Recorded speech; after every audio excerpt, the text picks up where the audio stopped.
Could Kashimo really electrolyze enough chlorine gas to poison Hakari? I swear to God, I think I'm on some sort of list now because of all of the research that I've had to do for this video. Hi, this video is late because I haven't been this emotionally and spiritually exhausted since I read the line, "My six eyes tell me you're Suguru Geta, but my soul knows otherwise." Anyway, I'm not gonna rehash it here because I already addressed it in a community post. Thank you everyone for your support and patience. Without further ado then, you saw the title of the video. Kashimo is unleashing an insane attack. So as we always do on this channel, let's examine the evidence as to what happened in the last chapter. I just want to say, I called it. Senpuku mode is in Hakari's domain. Roll the clip. What's the fourth one? Doesn't say it on here. Well, aptly enough, the fourth one is hidden, not on the page, but that's the mode, Senpuku.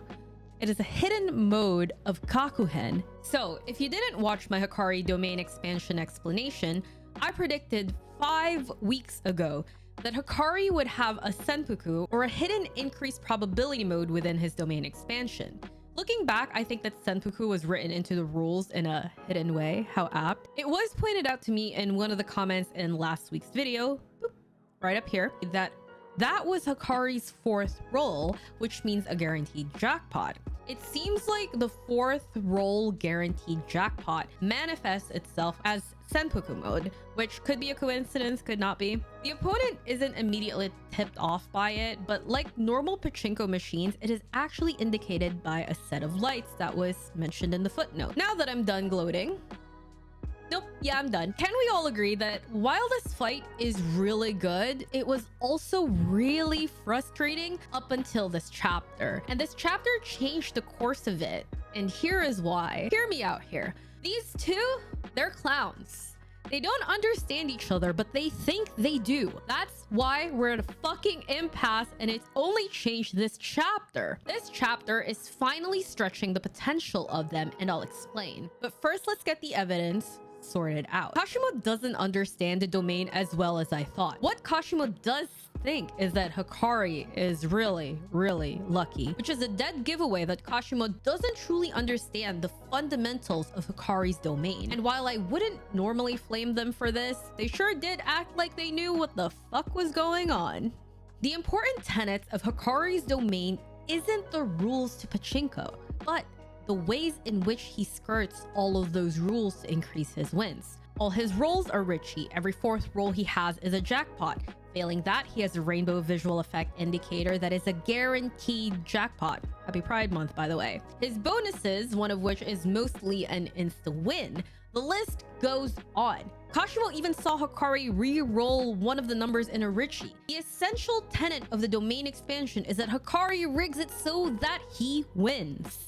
If Kashimo doesn't understand that, then they've failed in their understanding of how Hakari's domain works. And Kashimo is still trying their same old tricks. This was pointed out by Shads on Twitter that Kashimo's seeming preferred method of execution is a shot through the stomach, which makes sense because of how they explain that cursed energy pulls there, and Kashimo tried the same thing with Hakari last chapter. Here is Kashimo's fatal flaw. Kashimo was stuck in their ways and they haven't innovated in their fight until now, which I still don't know about how Kashimo knows about electrolysis and chlorine gas, because that's a pretty recent scientific development, all things considered, which I have theories about, but we're definitely not going to get to that in this video. We're just not.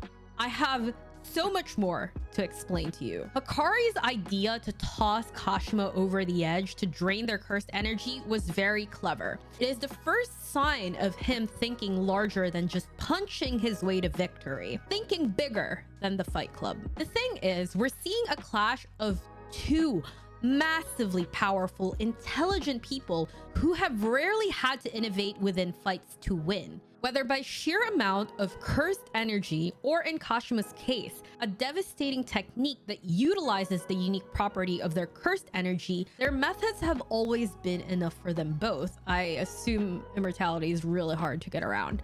So we're seeing them having to empty out their reserves of certified tricks in their books for the first time ever, and now they're having to innovate. The purpose of this fight is starting to become apparent. Think of it as a lower stakes Yuji versus Mahito fight. Akutami Sensei is telling us that these two characters, they still need to evolve, or it could be that they are being pushed to evolve by virtue of being in the Culling games, which should make you think, why? But I don't have time to answer that. They are evolving, and Kashimo is beating Hakari by a mile, or for the purposes of this video, by kilometers, because I'm doing all my calculations in metrics, baby. How is Kashimo winning? Well, chlorine gas. How serious is it? Geneva Protocol serious. An accord was signed preventing the use of this weapon in wars. I swear to God, I think I'm on some sort of list now because of all of the research that I've had to do for this video. Also, I had to relearn chemistry. Physics, fine. Calculus, fine. Chemistry, I hated chemistry in university. Do you see this word? Stoichiometry. I never thought I would have to see this word ever again. The things I do for you guys, seriously. And also, I needed to know. I really wanted to know, how deadly is this attack? Could Kashimo really electrolyze enough chlorine gas to poison Hakari? I was sitting here obsessing over this thought. Surely there is not enough chlorine in the ocean water to make enough chlorine gas to immediately poison Hakari. And, well, let's do the math, shall we? And by that, I mean that I've already done all of the math and you just sit there looking real pretty while I explain it. Why did I turn into a southerner? Also, fair warning, take everything I say with a tiny grain of salt. Topic relevant, because I hate chemistry and I was not very good at it. If someone is a chemistry genius, feel free to correct any of my errors politely if there are any. But even with that said, I triple checked this and I tried my best. So gold star for me. Also, I fact checked this via Googling certain things to make sure I was at the very least in the ballpark. Never has chemistry been utilized this way before. You're experiencing a first in history. Jujutsu Kaisen X Chemistry, the worst collab of 2022. We're going to be working in cubic meters. Why? Because I hate decimal points and the metric system just makes way more sense. And if I'm not pressed for editing time, I will put the empirical units on the screen somewhere. So all of the relevant information is coming up. There is a lot. I'm going to put it all on screen. It's going to be overwhelming probably, but just stick with me. I'll hold your hand through the whole thing and I'll make sure to explain it as thoroughly as I can. Let's go. By percentage of weight, salt or sodium chloride is 3.5% of seawater. Not a lot if you think about it, but 1 cubic meter of seawater is 1,024 kilograms. 3.5% of that is about 36 kilograms, which is the amount of salt dissolved in seawater. For the purposes of this hypothetical scenario in a literal magic world, we're not going to consider the different types of salts. Don't need to know this, but a salt is literally just like a positively charged ion bound to a negatively charged ion. Sodium chloride is not the only salt. It's the only salt relevant in this scenario, so that's all we're going to talk about. Getting the weight of the chlorine within this 36 kilograms is a slightly more involved process than just dividing the weight by 2. Here is the work if you're interested. So by this calculation, chlorine makes up 21.64, or for our purposes, 22 kilograms of salt weight. With our newfound information, let's take a quick and horrifying detour. 1 cubic meter of air is 1.225 kilograms, and you say, esper, that's not scary. Well, most of our air is nitrogen gas and oxygen. You learned that in earth science in school if you're an American. Our air is 780,000 parts per million nitrogen. That is 0.92 kilograms. And 209,000 parts per million oxygen, which is 0.28 kilograms. You see where I'm going here? This is the really horrifying bit. 15 parts per million of chlorine gas is an irritant.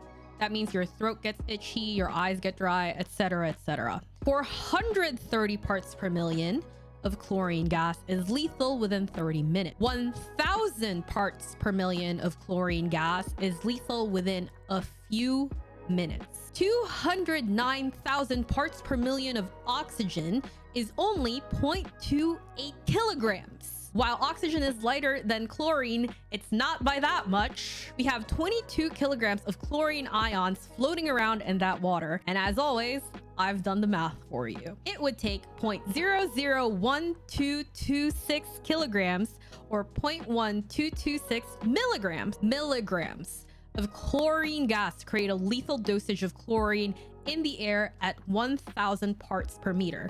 1 cubic meter of ocean water has the capacity to make 17,647 cubic meters of air toxic, assuming perfect electrolyzation, which it never is, but even half that is still lethal many times over. Are you starting to get worried? Because you should be getting worried. Put that into perspective, an average home in the US is 2,300 square feet. As somebody who lives in New York City, hilarious. Assuming 9 feet ceilings and converting it to actual units that make sense, we have 586 cubic meters per average home. 1 cubic meter of ocean water has enough to fill almost 83 average size houses with chlorine gas. However, here is a tiny but. There is one thing that I'm iffy on, and it's this panel. I think this is better shown rather than explained, and as it happens, my birthday cake conveniently came packaged with dry ice, and I decided it would be fun to film it sublimate, that is, solid to gas. Why is this relevant? Well, this is how carbon dioxide gas behaves. It sinks because the air is lighter. The actual units aren't important here. Air, for the record, air weighs 29 grams per mole and chlorine gas weighs 71 grams per mole. And for reference, carbon dioxide is 44 grams per mole. You know, 28 versus 70 versus 44. Chlorine gas is heavy. It would not rise to where Hakari is floating to, but rather it would rise out of the ocean and settle above the water, which means if we were actually playing by the rules of physics, Kashimo trapped themselves underwater. The only explanation I can think of is that the chlorine gas, which could have been very hot, could have risen before sinking down as it should. We actually have a very simple explanation for this. Everyone's favorite formula in school, if you had one. I don't know why I said that.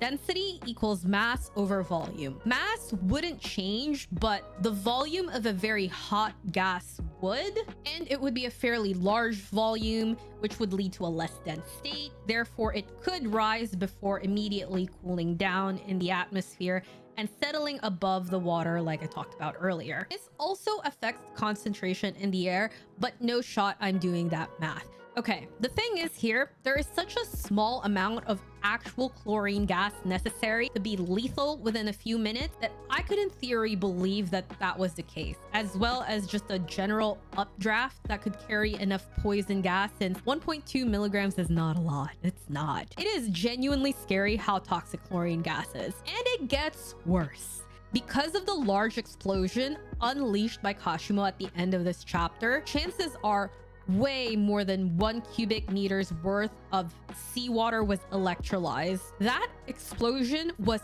fucking enormous. It is equivalent to Kashimo unleashing a toxic poison bomb. They created a massive cloud of chlorine gas.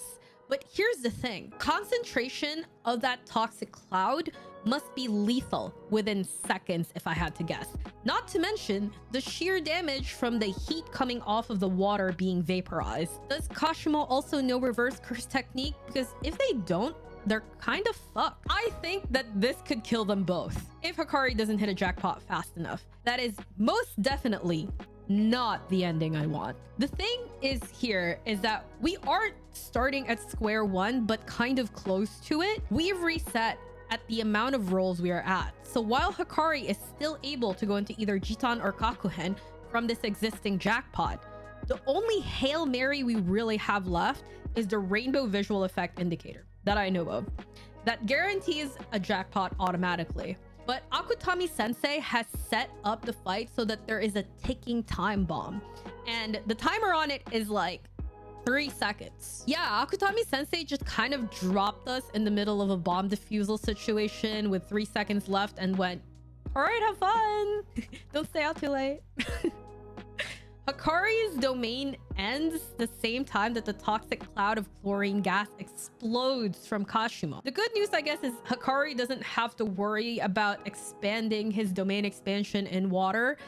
He just has to worry about expanding his domain expansion in scalding hot water vapor and a toxic cloud of chlorine gas. When reading this, did you realize how absolutely deadly this attack was from Kashimo? Because I didn't. Truly, until I did the math. And the math was horrifying. Not just by virtue of math being horrifying in general, but you saw the numbers. I have a lot more to say about this chapter, but I'll save it for now because this video is already long enough. If I'm right and this fight is meant to push them to evolution, then we're just at the beginning and I have a lot more to write about.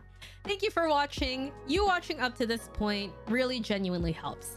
If you like this video, give it a thumbs up, subscribe, and consider hitting the bell to be notified when I do upload. Anyway, I'm only going to recommend one video for this week because I think everyone should watch my Hakari domain expansion explanation video. But if you're a returning sub and you've already watched all of my JJK videos already, first of all, wild, thank you. And second, watch my Spy Family video because I really do like that one. I would recommend my Yashimon video, but the series got canceled. Yeah. Anyway, I have to edit this now and I've been recording for 36 minutes.